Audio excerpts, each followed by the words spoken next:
Bonsoir, j'espère que vous allez bien. Qui que vous soyez, où que vous soyez, quand qu'il soit, quel que soit le temps par chez vous ou par chez moi.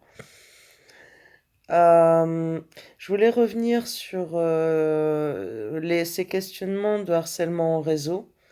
Je ne prétends pas détenir de vérité. Pourtant, quelques questionnements de qualité à ce sujet-là. Il se trouve que dans mon métier, je suis souvent confrontée à des personnes qui me font part de harcèlement qu'elles subiraient. Et j'ai fini par recouper des éléments et je me suis dit, c'est pas possible. Ils ne se connaissent pas entre eux. Ils n'habitent pas au même endroit. Ils sont pas tous fous. C'est pas possible. Donc, voilà. Euh, je dirais qu'au début, pour ces personnes, ça commence par une impression qui est difficile à expliquer. Ce sont des détails qui deviennent étranges, des répétitions, des choses qui sortent de l'ordinaire, des gens qui les regardent. En fait, ils ont la sensation persistante que quelque chose ne va pas, ne tourne pas rond, mais que ce n'est pas visible par tous. Et pour moi, ce sont des personnes qui tombent dans le terrier du lapin d'Alice et qui sont amenées à passer de l'autre côté du miroir sans teint. Ils passent de l'autre côté du miroir sans teint, en fait. Je crois que nous sommes dans une structure. Donc la société, le système, c'est une structure qui est fort organisée, que nous sommes sous surveillance constante. Je le suis ici et maintenant, et vous l'êtes là où vous êtes. C'est assez bien documenté. C'est pas une question, hein, c'est même plus à questionner.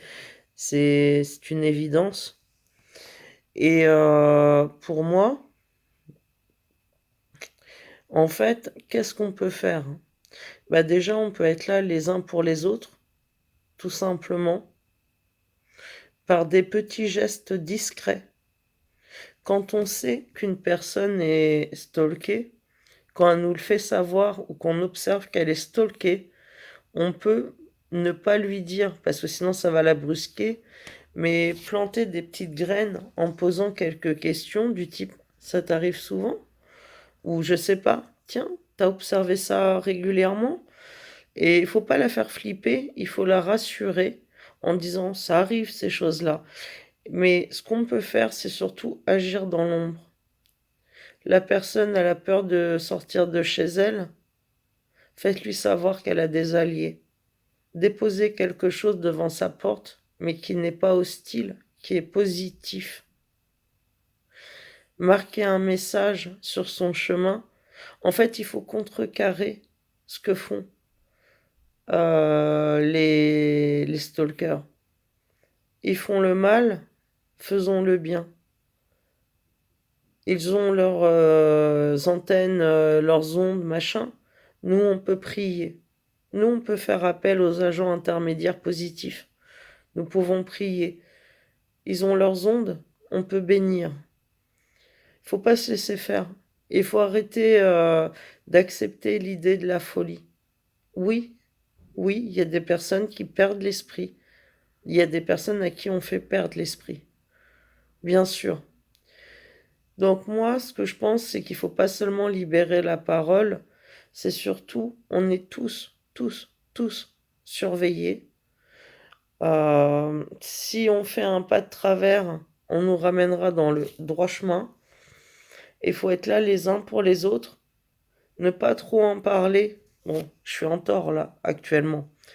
Mais j'engage toute personne qui a conscience de ces phénomènes à agir envers son prochain sans rien attendre en retour et sans le dire. Parce que en parler, c'est... Moi, par exemple, j'avais une personne qui m'a fait part du fait qu'elle était stalkée par des mauvaises personnes qui l'ont extorquée. La seule chose que j'ai pu faire, c'est prendre mon compte Blablacar et lui organiser un aller. J'ai pris toute la ligne et je lui ai dit, bah, tu descendras à la ville que tu voudras, tu me le dis pas. Je sais, c'est pas grand-chose, mais voilà, j'ai aidé une personne à s'en aller.